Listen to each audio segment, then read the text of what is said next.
সম্প্রতি ভারত এবং পাকিস্তান যুদ্ধবিরতি ঘোষণা করেছে, কিন্তু এই দুই দেশের মধ্যে গত কয়েকদিনের সংঘর্ষ আর সংঘাতে তুরস্ক খোলাখুলিভাবেই পাকিস্তানকে সমর্থন করেছে। তবে যুদ্ধবিরতির ঘোষণা আসার পর তুরস্ক এই সিদ্ধান্তকে স্বাগত জানিয়ে বলেছে, দুই দেশের উচিত এই সুযোগ কাজে লাগিয়ে সমস্যা সমাধানে সরাসরি আলোচনা শুরু করা। কিন্তু পাক ভারত সংঘর্ষ চলাকালে যখন বিশ্বের প্রায় সব দেশ নিরপেক্ষ ভূমিকা পালন করেছে, সে সময় তুরস্ক এবং ইসরায়েল নিজেদের ইচ্ছামতো পক্ষ অবলম্বন করেছে। অন্যদিকে পাকিস্তান বলেছে ভারত ইসরায়েলি ড্রোন ব্যবহার করে হামলা চালাচ্ছে। তুরস্কের প্রেসিডেন্ট রিসেপ তাইপ এরদোয়ান বৃহস্পতিবার বলেছেন, পাকিস্তানের মানুষ তার ভাইয়ের মতো এবং তিনি তাদের জন্য আল্লাহর দরবারে দোয়া করেন।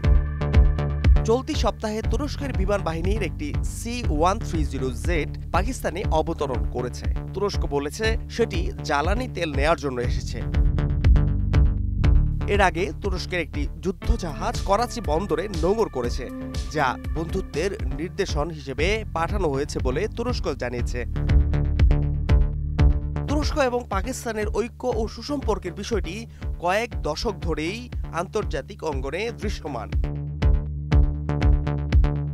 2000 সালের ফেব্রুয়ারিতে রিসেপ তাইপ এরদোয়ান পাকিস্তান সফরের সময় এক যৌথ বিবৃতিতে দেশটির প্রধানমন্ত্রী ইমরান খান বলেছিলেন, তুর্কিরা 600 বছর ভারত শাসন করেছে। তবে পাকিস্তানের বিখ্যাত ইতিহাসবিদ মুবারক আলী ইমরান খানের ওই বক্তব্যকে নাকচ করে দিয়েছিলেন। Fahad Shahriar, news desk, global television.